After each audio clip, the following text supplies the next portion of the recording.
I'm back with the little crusty ponytail. Not for long, no. Today's Monday, June 6th. It is 3:45. I just got off work from working from home, and I am headed to get a pedicure, do some self-care really quick, and then go relieve my husband from the kids. So I'm going to go get a pedicure and try and just relax during this pedicure, get my eyebrows waxed, and get back home.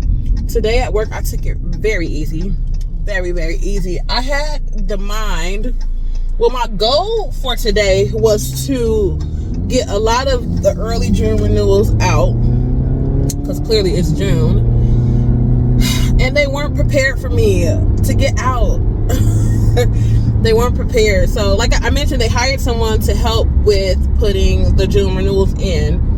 And she got them all done in one day, but they were in the wrong software system. She did it in the test environment and not the production environment. So she has to go back through and do that. So I couldn't get a lot done. Like, I literally woke up like, okay, we're going to get a lot of these June renewals out. And I couldn't even do that many, but I did what I could.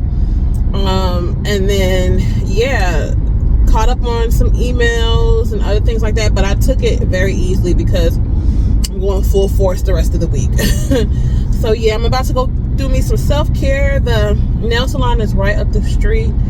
And yeah, go to the store. I'm gonna go to the store afterwards and pick up dinner. I think I'm gonna do cube steak. So you guys might get a little cooking edition from me in this vlog. We'll see. But yeah, I think I'm gonna do cube steak. That's one of the dishes my husband likes for me to make. And we're tired of chicken. I feel like we're always eating chicken. Chicken. Even Poem said to the other day, she's like, why are we always eating chicken? I said, girl, if you don't go sit down and eat this chicken.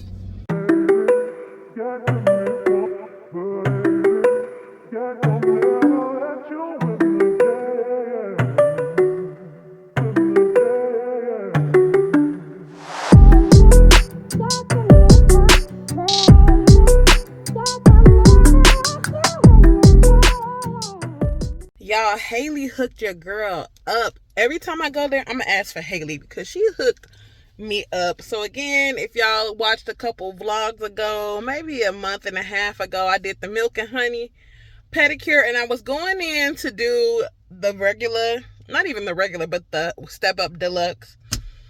And I said, let me go ahead and do milk and honey again, y'all, because it's been over a month now that I got my last pedicure because I had injured my toe some type of way, and the nail had to kind of grow back, so my feet was busted and disgusted. Okay, so I needed that tender love and care, y'all. So I feel fresh like a new woman. Okay, I got my eyebrows arched, and out of all the times I've gotten my eyebrows arched so far in these last few months, I think she's done the best. So I'm here at Kroger. I'm about to go running here and get a few groceries, get some dinner. We're doing cube steak tonight. I confirmed it with my husband. So I will see y'all when I get home and do a mini grocery haul, and then we go cook us some cube steak, okay? All right, so I've made it back home. I'm gonna do a quick grocery haul before I start cooking. Of course, we got our French toast sticks back there for the girls for breakfast.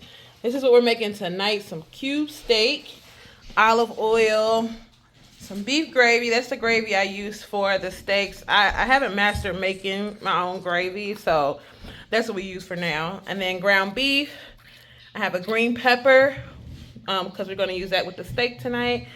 Some strawberries, blueberries. I saw this Gouda mac and cheese that looks pretty good, so we're going to have that as a side tonight. Some brownies for the girls to make, animal crackers, fries. And then, of course, our fruit, bananas, some peaches, orange juice. We're going to have some biscuits with the steak, our zero cherry Coca-Cola, and some fruit punch. And that is the grocery haul. All right, guys, so we're about to start this cube steak. You're going to set your oven to 400, okay, because after we pan fry them a little, we're going to put them in the oven for about 15-20 minutes. You're going to season your cube steak to your liking. So rinse your meat off and then season your cube steak, okay? And then what you're gonna do is you're gonna get you some flour, okay? Some flour. Season your flour a little bit. And then we're gonna put the cube steak in the flour and put the floured cube steak in the pan of oil, okay? And I'm gonna show y'all just how much oil, because it's not a lot, it's just a little bit. I have my green pepper and onion cut there because we're gonna put that in the pan as well. Okay, we're gonna use some vegetable oil, just a regular frying oil, and I have a pan here, not too deep. And we're just gonna pour just a little bit of oil, okay? So let's see. A little bit more. You're not wanting to really douse it, you're just doing it to flip it, you know, over on its side.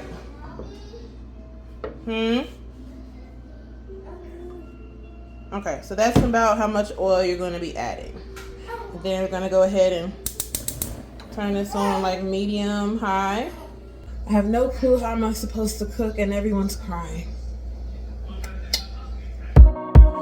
Yeah, nobody knows what I'm waiting for, yeah. Everybody asking what I'm waiting for, yeah. What I'm patient for. They keep on asking what I'm waiting for. It's never perfect, time gotta get some more. Keep praying to my Lord as he open doors. Mama asks me what I'm patient for. Keep pacing back, they keep on asking what I'm waiting for. It's never perfect, time gotta get some more. Keep praying to my Lord as he open doors. Mama asks me what I'm patient for. Keep pacing back and forth. Just give them what they I think it's time for. That I bounce back. Got a lot of stress on my mind, and it's never perfect timing, and I can't press rewind. Took a step back, got myself together, and I realigned. I'm self-made, I made it here, and now it's my time. Wasn't doing enough, now I'm moving up. And I ain't gotta prove it to you, just know it's up in the stuff. Now I came up, show that same love. Cause I'm still with my day ones, I don't show fake love. And now it's time to take off, cause I'm a boss, all the hard work paid off. Couldn't take a loss, I prayed to the Lord, he came through. I made moves, I'll never be the same dude, that's what pain do. They keep on asking what I'm waiting for. It's never perfect. Okay, so I'm letting them brown on both sides. And then once they're kind of to the color that I like, I'm going to transfer them over to this pan here that we're going to put into the oven on 400 for about maybe 15-20 minutes.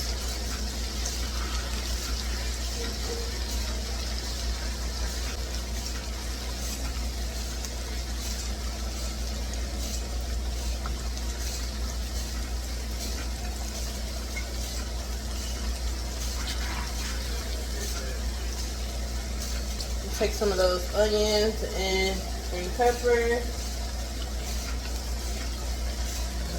put them over.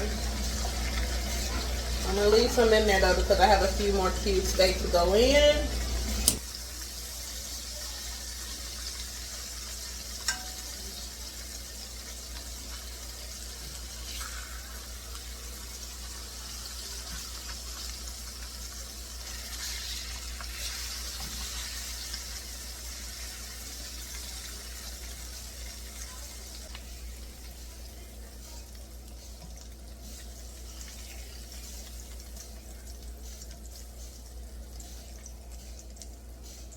Okay, so now that I have the meat out of the frying pan and into the pan that's going to go into the oven, I am going to take my beef gravy.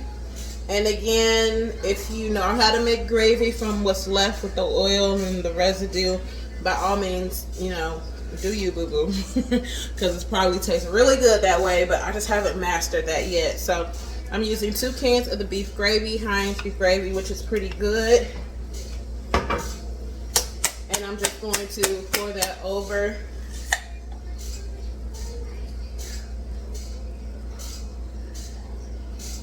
You want it smothered, kind of, so that's why I'm using 2 cans, or 2 jars, I guess you could say.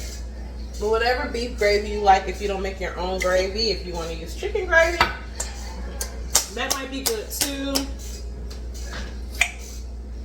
Okay.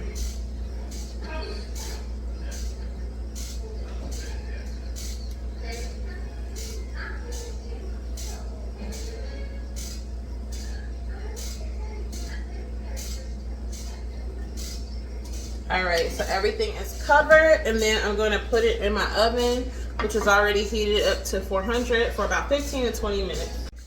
Okay, so while that's cooking, I'm going to start on my sides.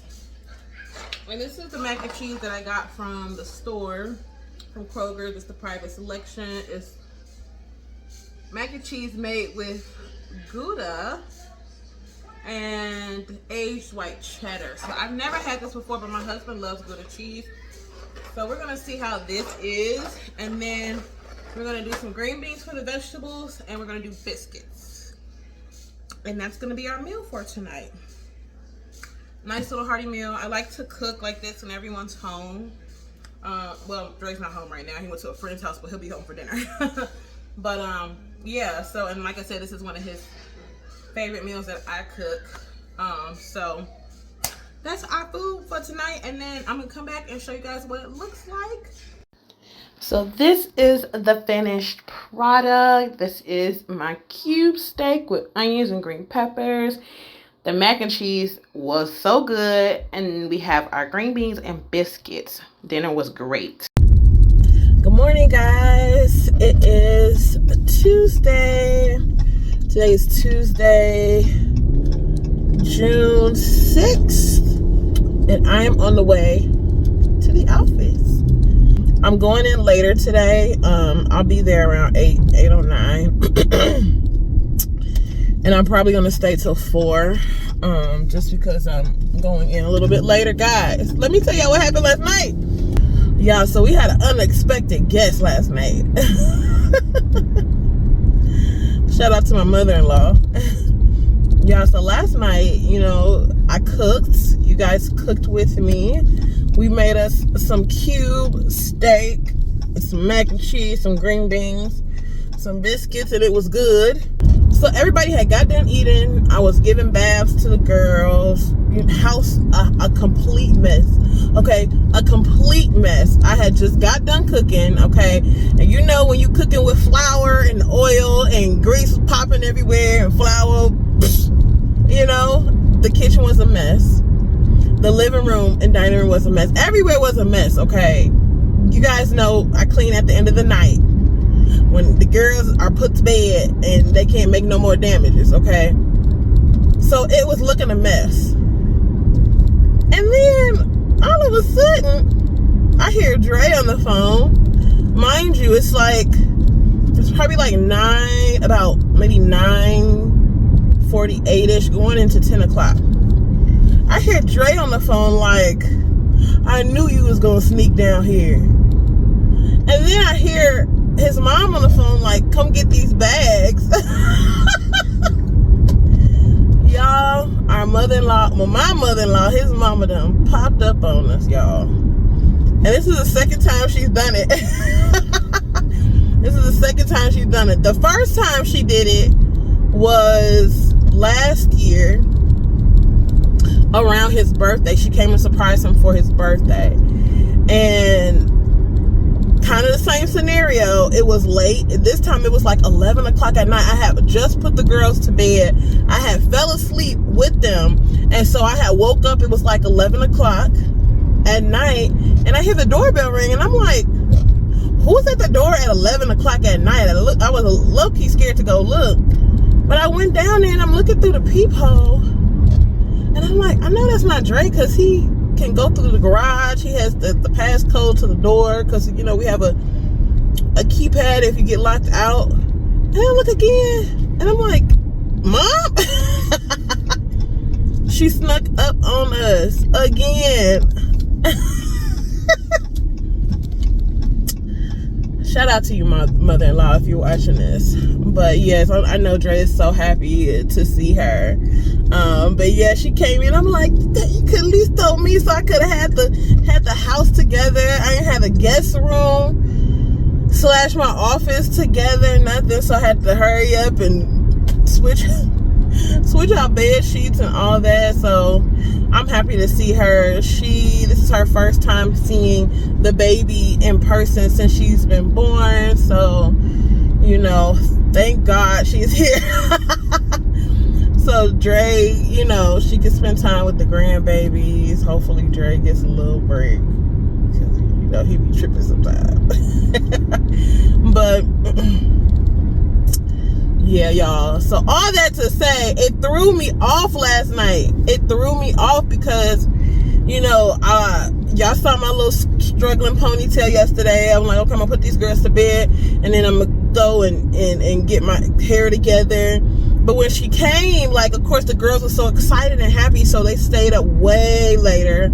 And then I had to clean up. You know, it was a lot. It was a lot. So I got everything done that I need to get done last night. I set my alarm for 5 o'clock, but I don't know why I didn't go off at 5 o'clock this morning. It went off at 6. And you guys know I need to leave at 6:30 to get there at 7. So I was just like, I'll be there by 8 and then just stay an hour later. So that's what I'm doing, guys. I'm headed into the office today.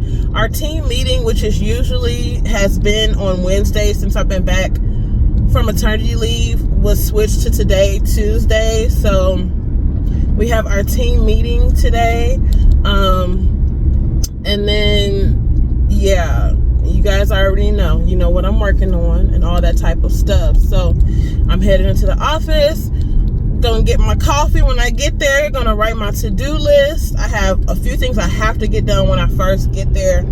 I gotta send out some certified mail, non-renewals. So I don't know what's been going on, but we've been having issues with like accounting, like the billing system.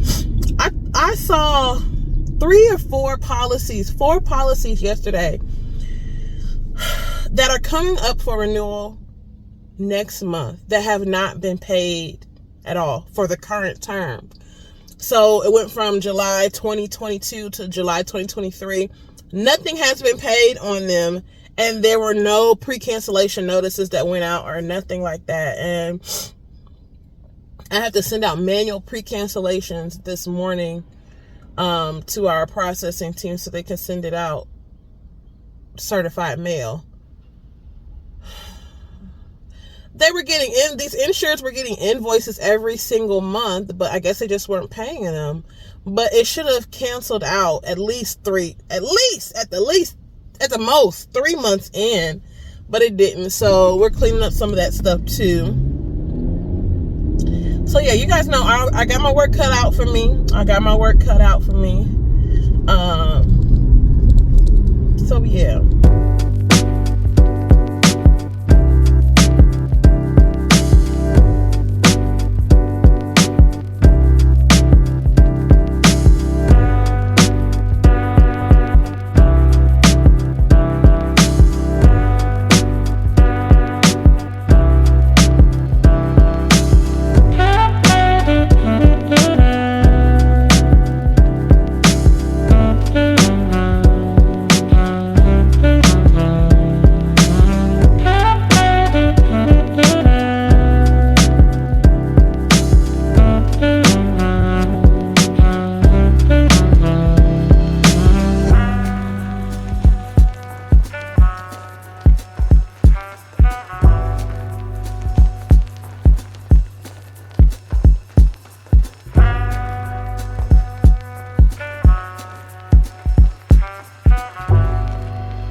Tell you how much pressure that sales put on me to quote that one without loss runs.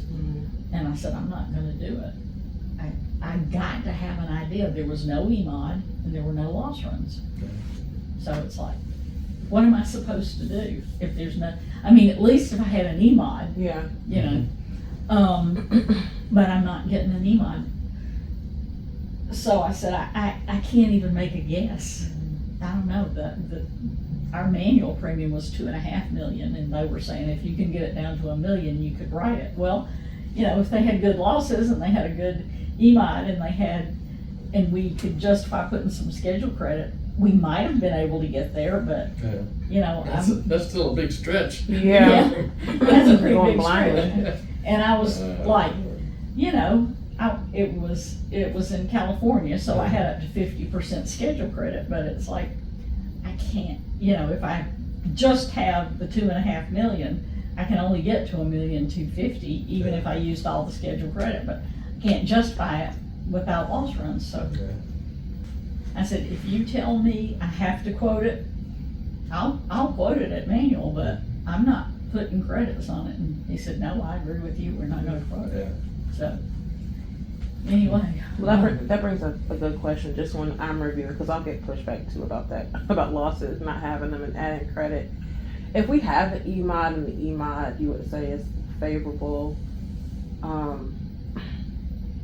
I guess it's, of course it's discretionary, I guess, but like, if it's, because we can't see what's in the current, you know what I mean? Yeah, we can't see the current year. Are you talking about when you actually have the EMOD worksheet? I guess it just kind of depends. Yeah, it just depends, so. If you have one like that and they're pushing back, let's look at it together. Because you're right, no matter what, if all you've got is the EMOD worksheet, you don't have. And I know they'll come back and say, well, you know, they don't want the current agent to know they're shopping it. And that's why they don't want to ask for loss runs. You know, well, they can go direct to the company and ask for their loss runs. They don't have to go through their agent. Of course, usually the company will let the agent know, but I mean, they're entitled to them. And most big insureds ask to get their loss runs on a regular basis anyway. We have it set up so most of our hospitals just automatically get quarterly loss runs, and we never even see them. They go straight from the TPA to the insured. So.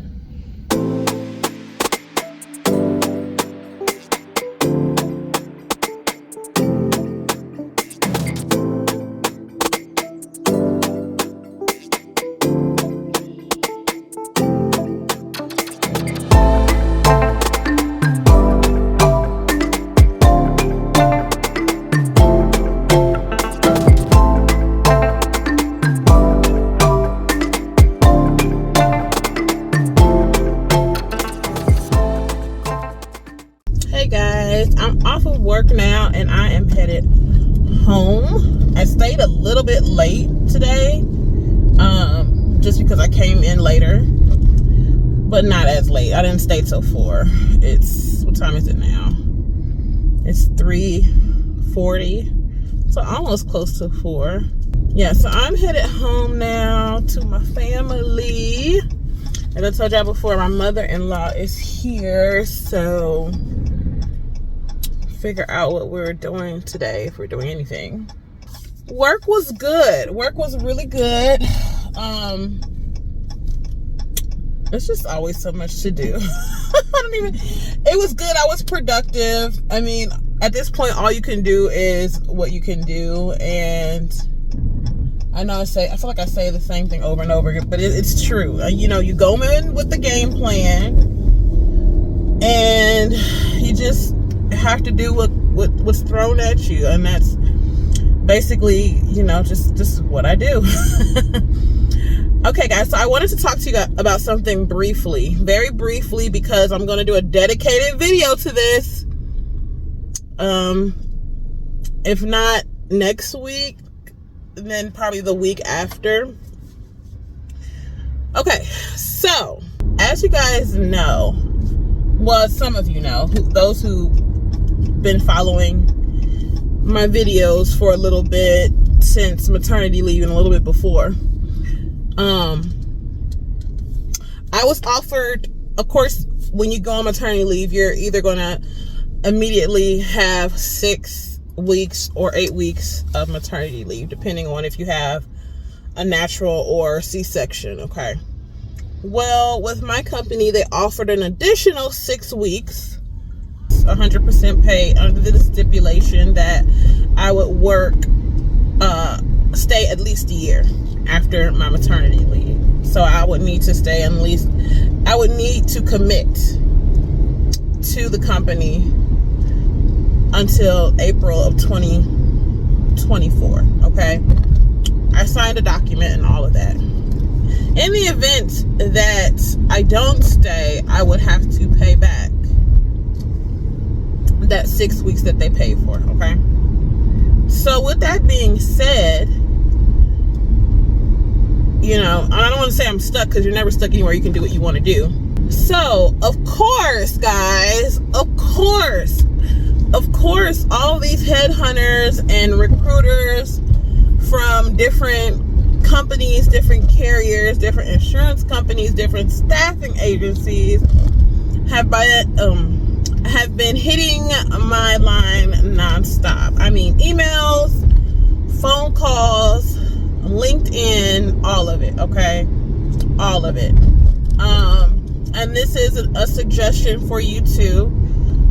If you want your information out there as far as like your resume, your name, you're open to jobs, things of that nature, it's very good to get on Indeed.com, upload a current resume, and if they have a status for you to show that you're open and looking for jobs, you want to make sure you press that status. Same with LinkedIn. You want to update your profile and make sure you select that you are open to opportunities. Now, guys, my status is shut off, okay? I am not open to opportunities. I have turned that off. I turned that off a long time ago, but that does not stop these recruiters from reaching out, okay? And I mean, they've been reaching out. They've always reached out, but for whatever reason, I feel like they're reaching out tremendously right now. Like, I would probably say I get maybe anywhere from 3 to 4 inquiries a week, okay? Now, of course, they're going to start or put in the subject line enticing things, right? So, remote work, 150K salary plus bonus, travel, all this. They'll put the incentive in the subject line. And, a lot of them, mostly all of them, okay?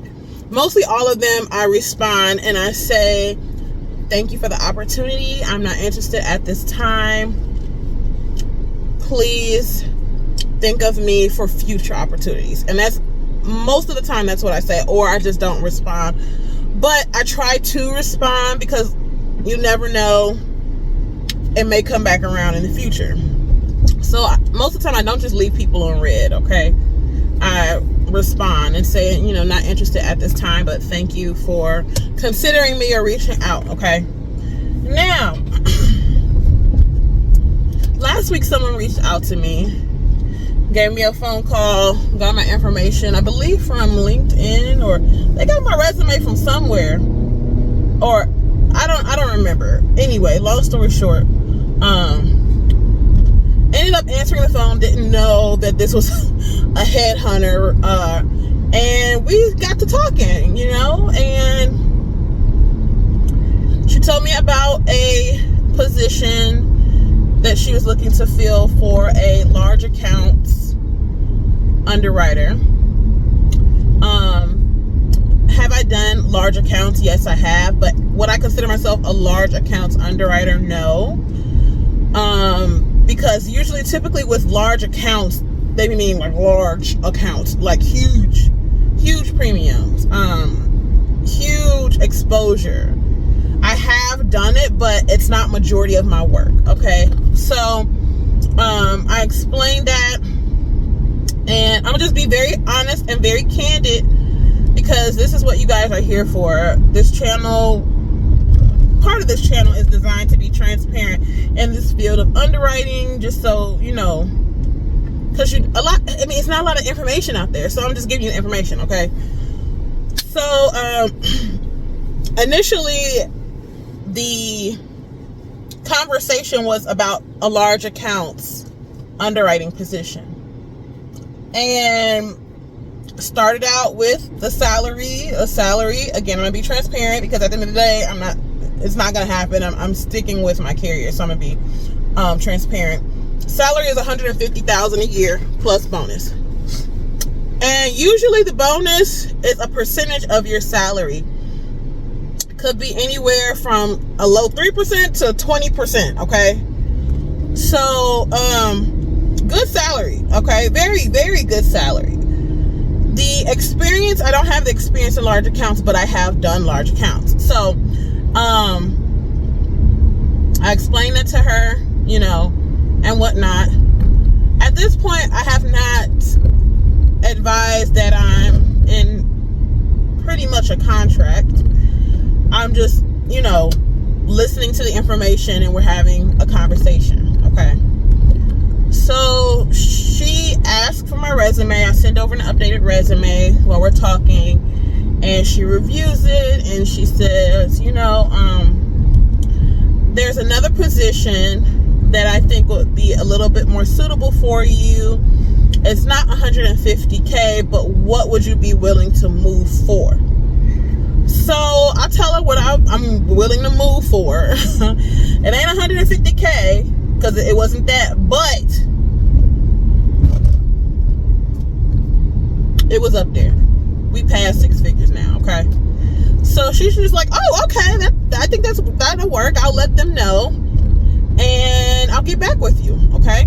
Now, I'm gonna put a disclaimer out here, guys. I'm putting a disclaimer out here because the reason why I'm telling you guys this is because I want to be helpful, okay?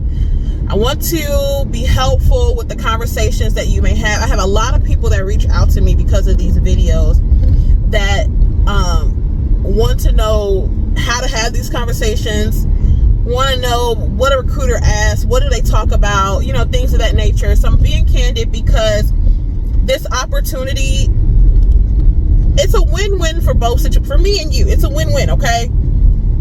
Now, I know my time here where I'm at, currently employed at right now, this is still my season. 1, because I signed a contract. And 2, because I still have a lot to learn. I feel like this, if I'm not at this company for a long time, it's definitely a good season for me because I'm learning so much. I'm learning how to move and navigate, operate. Like, my supervisor is the smartest. I feel like she's the smartest person I've ever worked with in my entire life. She has so much knowledge. I don't know how she remembers all of these things. She has a very good underwriting acumen. Like, I learned so much for her. Like, there's value where I'm at. And I feel like where I'm at now is going to, like I said, I'll either be here for a long time or it'll literally catapult me into the next level, okay? So with that being said, I'm going along with this, how do you say it? I'm going along with this opportunity for 2 reasons. The first reason is that this position that this headhunter reached out to me for, do I know I can do it? Absolutely. It's underwriting. It'll be a different field, but it's still a niche. So what I mean by that is the current carrier I work with, they have a niche. So we're not doing all types of industries. We're doing one industry, and that's the healthcare industry. I do not underwrite healthcare insurance. I underwrite workers' comp and general liability for healthcare professionals. So for hospitals, doctors, clinics, things of that nature, the healthcare industry, okay? So I'm not writing restaurants. I'm not writing construction workers. I'm not writing things like that. It's literally one specific industry. So this industry that the headhunter reached out to me about is kind of the same thing. It's not healthcare. It's a different industry, but it's only that industry. So I'll only be writing insurance for this specific type of exposure or industry, okay? So with that, I kind of like that because you can become an expert in it. You don't have to know, or you won't have to learn all different types of guidelines or underwriting guidelines for different industries. You're just that one industry, okay? So it's kind of the same in that sense. So 1, I'm using this as practice and as a learning tool for myself because I always want to be prepared to interview. I always want to know, what type of questions these companies are asking. I always want to kind of be in a position where I'm ready. So with that being said, she called me back, sent the company over my resume and all of that, and they want to interview me, an in-person interview, okay, next week. They want to interview me. It's going to be like the VP of underwriting and the executive of underwriting and whatever. So it's probably like I think I'm meeting with 3 or 4 people at one time, and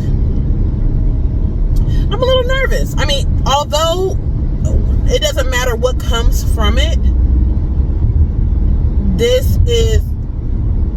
it's good for me to do this, because like I said, I need to continually practice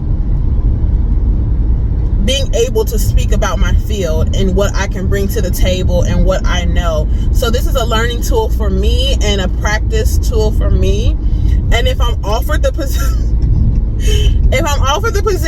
I can't say what I would do right now. I mean, I really, my gut instinct is to turn it down.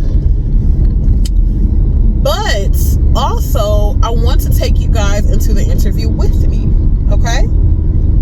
Of course, guys, I would not show any faces. I would not, I mean, names will be blurred out, you know, all of that.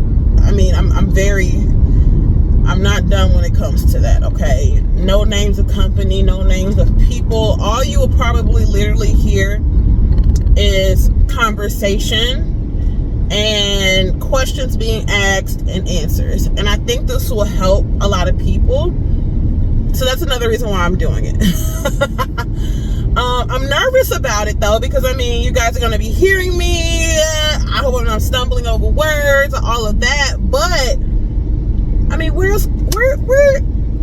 I'm sure there's probably videos out there where you can, you know, you guys are going to be a fly on the wall, okay? You guys are going to be a fly on the wall. And I don't know, I think this will help a lot of people. I think it will help a lot of people. So that'll be interesting, guys. That'll be interesting. Hey guys, so I'm just coming back in. I'm editing this video actually right now and realized that I did not close out the video. So I just wanted to hop on real quick, me and Posey. And we wanted to say thank you so much for watching.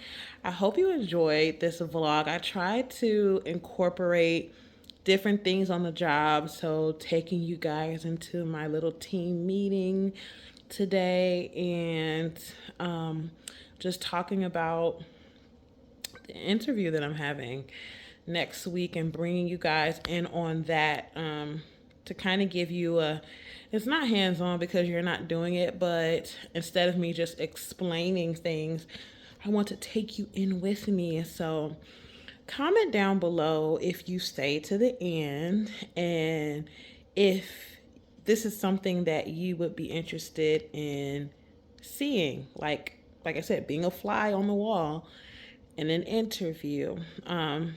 Please like, comment, and subscribe. I'm tired, and I will see you in another video.